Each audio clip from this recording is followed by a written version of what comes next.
इंसान में फर्क क्या है? देखो, जानवर भी खाता है, इंसान भी खाता है, जानवर भी सोता है, इंसान भी सोता है, जानवर भी बच्चे पैदा करता है, इंसान भी बच्चे पैदा करता है, जानवर भी अपने आप को बचा रहा है, इंसान भी अपने आप को बचा रहा है। तो ये फर्क क्या है दोनों में? स्टैंडर्ड का फर्क है ना। जैसे गरीब आदमी खा रहा है, अमीर आदमी खा रहा है, गरीब आदमी सो रहा है, अमीर आदमी सो रहा है, गरीब आदमी बच्चे पैदा कर रहा है, अमीर आदमी बच्चे पैदा कर रहा है, गरीब आदमी अपने आप को बचा रहा है, अमीर आदमी अपने आप को बचा रहा है। फर्क कहाँ है? सिर्फ स्टैंडर्ड का फर्क है। उसी तरीके से इंसान और जानवर में क्या फर्क है? स्टैंडर्ड में तो फर्क है, वो अपने हिसाब से कर रहे हैं, अपने हिसाब से कर रहे हैं। ये वो नॉलेज है जो आपको जानवरों से अलग करती है। ये वो नॉलेज है जो इंसान समझ सकता है, इंसान की बॉडी समझ सकती है, जानवर नहीं समझ सकते। तो ये आपको उस लेवल की कॉन्शियसनेस से हायर लेवल की कॉन्शियसनेस पे लेके जाता है, ताकि आप ऊपर समझो कि देखो आप करने क्या आए हो, हमारा वास्तविक क्या करना है, कर्म क्या करना है। अगर एक सेकंड आने वाला फ्यूचर अगर मौत है और अगर हमें नेक्स्ट बॉडी फिर से ह्यूमन बॉडी ही चाहिए, तो हमारे एक्शन कैसे होने चाहिए? इंसानों जैसे। हमारी इच्छाएं कैसी होनी चाहिए?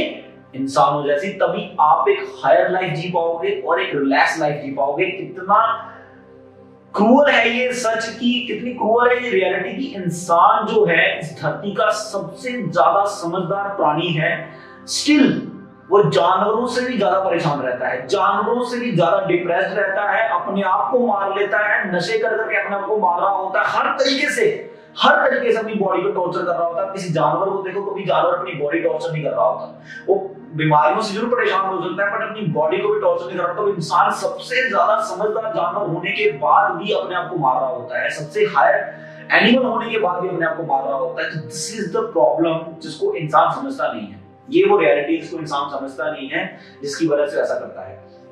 बट चलो ठीक है, अब यहाँ पे और एक हायर डायमेंशन में जाते हैं। अब हमने समझा कि क्या सही कर्म करने चाहिए, सही एक्शन लेने चाहिए। तो भैया कितना ज्यादा डिफिकल्ट है सही एक्शन लेना जब हम इस बात को समझ भी जाते हैं, तो है ना। हमारा माइंड जो है हमें जीने ही नहीं देता, समझ लो। हम बिल्कुल मतलब क्या से बोले, हम लोग बेबस हैं, हम लोग बेबस हो जाते हैं सम टाइम बुरा एक्शन, गलत एक्शन करने के लिए। हमें पता है, सही नॉलेज मिल गई है, सही गलत का फर्क नहीं पता चल रहा है, बट फिर भी हम लोग गलत एक्शन करने के लिए मजबूर हैं। तो ऐसा क्यों है?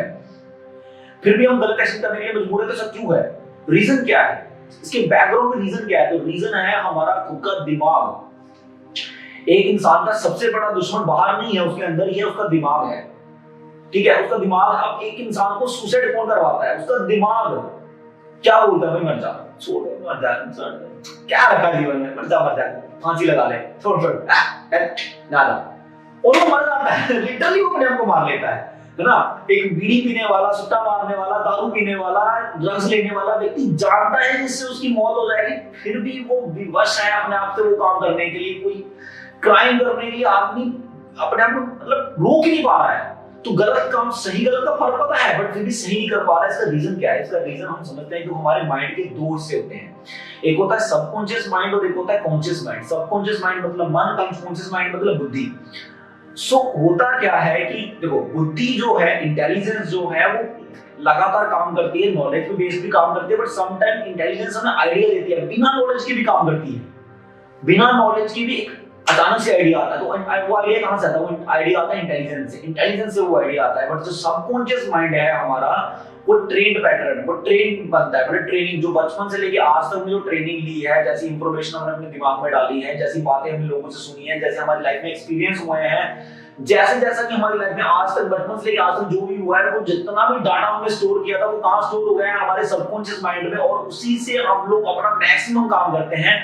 हमारे ब्रेन में जो देखो, सबकॉन्शियस माइंड का भी हिस्सा है और कॉन्शियस माइंड का भी। सबकॉन्शियस माइंड का हिस्सा थोड़ा बड़ा है और ज्यादा एक्टिव जो है वो सबकॉन्शियस माइंड है, क्योंकि हम ज्यादा काम जो है अपने सबकॉन्शियस माइंड से करते हैं। आप खुद देखो, देख के मैक्सिमम डिसीजन आप अपने मन से लेते हो, अपने सबकॉन्शियस माइंड से। मेरा मन नहीं कर रहा सोने को, मेरा मन नहीं कर रहा उठने को, मेरा मन नहीं कर रहा बैठने को, मेरा मन नहीं कर रहा खाने को, मेरा मन कर रहा है ये कर लूं, मेरा मन कर रहा है वो। तो आप हमेशा अपने सबकॉन्शियस माइंड को अपने आप मानते हुए, सेंटर मानते हुए काम करते हो। देखो, मेरे पास दिमाग है कि मेरे पास दिमाग है कि मैं दिमाग हूं, मेरे पास दिमाग है कि मैं दिमाग हूं, मेरे पास दिमाग है, मेरे पास दिमाग है, मैं दिमाग नहीं हूं। पेन से लिखो, दिमाग से काम करो। पेन अलग है, मैं अलग हूं, दिमाग अलग है, मैं अलग हूं।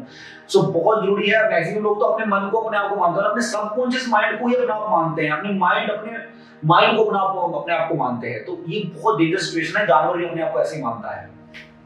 ठीक है, तो यहां से अलग लेवल की कॉन्शियसनेस पे लेके जा रहे हैं, आपकी कॉन्शियसनेस रेज हो रही है। इंट्रोडक्शन सेशन है ये, ठीक है।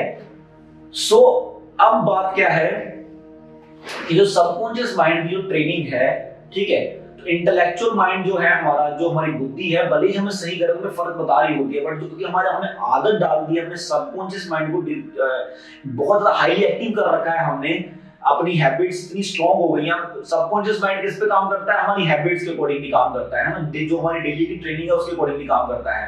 अब मैंने सोच तो लिया है कि भैया मैं कल से किताब पढ़ूंगा, बट मैंने कभी किताब खोली ही नहीं है, कैसे पढ़ूंगा किताब? मैंने टारगेट लिया, बुद्धि क्या बोल रही है, किताब पढ़ना बहुत जरूरी है, किताब पढ़ोगे तो पास होगे, किताब पढ़ोगे तो करियर में अच्छा बनोगे, बट मैं तो कर नहीं पा रहा हूँ। बुद्धि क्या बोलती है, एक्सरसाइज करोगे तो फिट रहोगे, बट मैं तो कर नहीं पा रहा हूँ, क्योंकि मेरे को कोई आदत ही नहीं है ना उस चीज को करने की। तो अपनी बुद्धि से, अपने सबकॉन्शियस माइंड से, अपने मन से काम कैसे करवा रहे हैं? लड़ नहीं सकते आप उससे, लड़ नहीं सकते। तो जब किसी से लड़ नहीं सकते, उससे कैसे काम करवाया था? प्यार से काम करवाया था। कैसे काम प्यार से करवाना है? बुद्धि जब भी बोलती है गोल्स के ऊपर बोलती है, इंटेलेक्चुअल माइंड जब भी बात करता है तो गोल्स के लिए बात करता है, सबकॉन्शियस माइंड जब भी बात करता है प्रेजेंट की बात करता है, और कंफर्टेबल जोन की बात करता है, कंफर्ट रहने की बात करता है, हैबिट्स के ऊपर बात करता है। ये दोनों में डिफरेंस है। तो सबकॉन्शियस माइंड हैबिट्स के ऊपर काम कर रहा है, और हैबिट्स को ब्रेक करने के लिए सबसे पहला रूल जो आपको समझना है कि गोल तो डिसाइड कर लिया आपने किताब पढ़ना, बट आप अपनी हैबिट को देखो कि मैं किताब पढ़ता हूँ, किताब तो खोलता भी नहीं हूँ। तो कैसे करना होता है? प्यार से करना होता है। एक ही साथ छलांग लगा के आप छत पे नहीं चढ़ जाओगे, पता है हम आपको छत पे ही जाना है, बट आप सीढ़ियां करके जाओ। तो कैसे करना होता है? पहले आप देखो मेरी हैबिट कैसी है, फिर उसके हिसाब से किताब खोलना शुरू करो। पहले किताब को देखना शुरू करो। अगर कभी देखते ही नहीं हो किताब को, पहले देखना शुरू करो, रोज आके थोड़ा किताब को देखो। जब तक आपका मन ये बात नहीं बोल देता यार किताब खोल तो ले भैया, रोज देखता है, खोल तो ले इसको, चलो खोल लो। फिर जब खोल लिए तो पढ़ लो थोड़ा सा। जब थोड़ा पढ़ने लग जाओ, एक जगह पे आके बोलेगा, नहीं बोलेगा, एक जगह पे आके बोलेगा बस यार बहुत हो गया, कितना पढ़ रहा है, दिमाग खराब हो गया तेरा, बस कर और मत पढ़। तो यहाँ रुक जाओ, यहाँ पे लाइन मार लो कि कहाँ आज मेरा दिमाग मुझे कहाँ रोक दिया था, ठीक है।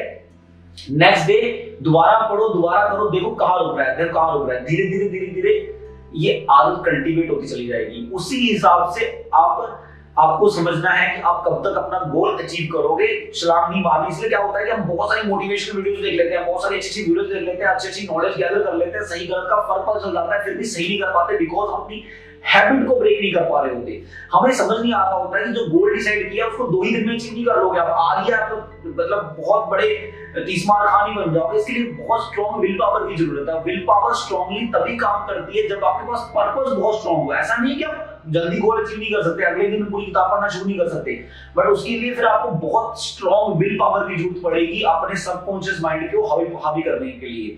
सो अगर आपके पास उतनी स्ट्रॉन्ग विल पावर नहीं, उसका पर्पस स्ट्रॉन्ग नहीं है उस चीज को करने के लिए, तो आपको इसी तरीके से प्रोसेस वाइज अपनी हैबिट ब्रेक करते हुए उस गोल तक पहुंचना है जो गोल आप करना चाहते हो, अपनी लाइफ में अचीव करना चाहते हो।